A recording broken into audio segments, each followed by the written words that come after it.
آپ دیکھ لیجیے گا، اور اگر آپ کو مناسب لگے تو میری طرف سے اجازت ہے دودھ ضلع کیجیے گا۔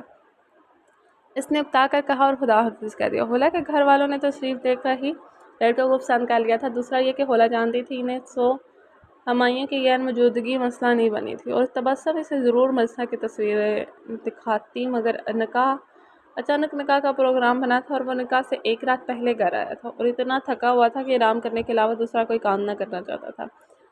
وہ اگر تصویر دیکھ لیتا تو مسنا کی آنکھوں کی حولا سے مشابہت پر ضرور چوکتا۔ مسنا کی آنکھیں خوبصورت تھیں مگر وہ ساحر نہ تھے، جیسی گہرائی حولا کی آنکھ میں تھی وہ مسنا کی آنکھوں میں نہ تھی۔ مسنا کی آنکھیں یکدم گرفت کرتی تھیں مگر حولا کی آنکھیں وہ دھیما مگر پر اثر زہر تھا، آہستہ آہستہ سے گرفت کرتا اور کسی کام کے لائق نہ چھوڑتا، یوں کہ نہ زندوں میں اور نہ مردوں میں آنکھوں کے بعد دوسری مشابہت معصومیت تھی۔ ہمایوں اگر قسمت ذرا سا بھی یہ جاننے کا موقع دیتی کہ مسنا حولا کی بہن ہے تو وہ کسی بھی تیسرے لڑکے سے شادی کر لیتا، مگر مسنا تو کبھی بھی نہ ہوتی، کبھی بھی نہیں۔ یہ حولا کا ایک اور تحفہ تھا جو حساب بن کر اس کے گلے پڑا تھا، ایک ان دیکھا، ان سنا، ان کہا سا۔ قدموں کی چاپ اس کے پشت پر ابھری، پھر آہستہ ہوئی اور پھر آہستہ تر۔ وہ نظروں کی تپش اپنی پشت پر محسوس کر سکتے تھے، اور وہ اس کے عین کندھے کے برابر رک گیا تھا، اور حولا یہ حرکت کے قابل نہ رہی تھی۔ وہ محسوس کر سکتی تھی، وہ دیکھ سکتی تھی، آنکھوں کے کناروں سے اس کے جبڑے بھینچے ہوئے تھے، اس کے چہرے ہی تناؤ تھا، اور وہ سر اٹھائے سامنے دیکھ رہا تھا۔ وقت جیسے گھڑی کی ٹک ٹک میں بدلا، ٹھہر ٹھہر کر گزرنے لگا، سیکنڈ بھی اپنا آپ بتا کر گزرتا تھا۔ You made my life۔ اور ہمایوں نے یکدم اپنے ہونٹ بھینچ لیے۔ حولا کے اندر ایک لرزش اتری، بے نام سی لرزش، گہری خاموشی۔ اس ادھورے جملے کے بعد خاموشی اپنی خاصیت کے ساتھ پھیلی تھی، اور وہاں کوئی سانس کی آواز بھی نہ آتی تھی۔ امیز آپ کی بار اس نے حولا کو دیکھ کر لفظ ادا کیا، اور حولا اس نے ایک جھٹکے سے گردن اٹھا کر ہمایوں کو دیکھا اور دیکھتی رہی۔ وہ نظر نہ ہٹا سکے تھے، اور پھر بے ساختہ منہ پر ہاتھ لگ کر وہ لڑکھڑا کر پیچھے کو ہٹی۔ یہ اس سے کیا ہو گیا؟ کیا خوف ایک بار پھر دھماکے سے اس کے اندر پھیلا تھا۔ وہ الٹے قدموں موڑی، بھاگی اور واش روم میں جا کے بند ہو گئی۔ وہ گہرے گہرے سانس بھرتی تھی اور دوہری ہوئے چلی جا رہی تھی۔ منہ پر ہاتھ رکھ کر وہ دروازے کے ساتھ گھسیٹتی نیچے بیٹھتی چلی گئی۔ اس کی آنکھ میں کوئی آنسو نہ تھا، وہاں خوف تھا، خوف ہمایوں کے جملے سے زیادہ یہ اس کی آنکھوں سے ٹپکتے پرشدت جذبے نے اسے بتایا تھا کہ وہ وقتی جذبہ نہ تھا، اور یہ کہ واقعی اس نے ہمایوں کی زندگی کو ایک میس بنا کر چھوڑا تھا، مکمل طور پر ایک میس۔ اوکے ناظرین، تو ہماری آج کی ایپیسوڈ ہوتی ہے یہاں پہ ختم۔ جیسے کہ آپ نے دیکھا کہ کافی سارے پردوں سے، کافی سارے رازوں سے پردہ اٹھا ہے کہ ہمایوں کون تھا، مسز جہانگیر، اور یہ سب کیسے ہوا، مسنا کا نکاح، اور مسنا کے نکاح یعنی کہ رشتے میں آنے جانے میں کبھی بھی حولا کیوں نہیں کی۔ تو یہ تھی اصل وجہ، اور آپ دیکھتے ہیں کہ آگے کیا ہوتا ہے، آگے کیا ہونے والا ہے۔ تو چلیں ملتے ہیں اگلی ایپیسوڈ کے لیے۔ اگر آپ کو ایپیسوڈ پسند آئے تو اس کو لائک کیجیے گا، کمنٹ لازماً کیجیے گا، تاکہ اپنی رائے کا اظہار کیا کرو یار، تم لوگ اپنی رائے بتایا کرو کہ آپ لوگوں کو کیا اچھا لگ رہا ہے، نیکسٹ ہم کس ناول کی ریڈنگ کریں۔ اور اس ناول کے بعد آپ کے لیے ایک سرپرائز ہے میرے پاس، ہوپ سو آپ سب کو پسند آئے گا۔ مگر ملتے ہیں اگلے ایپیسوڈ کے ساتھ، تب تک کے لیے اپنا خیال رکھے گا، اللہ حافظ۔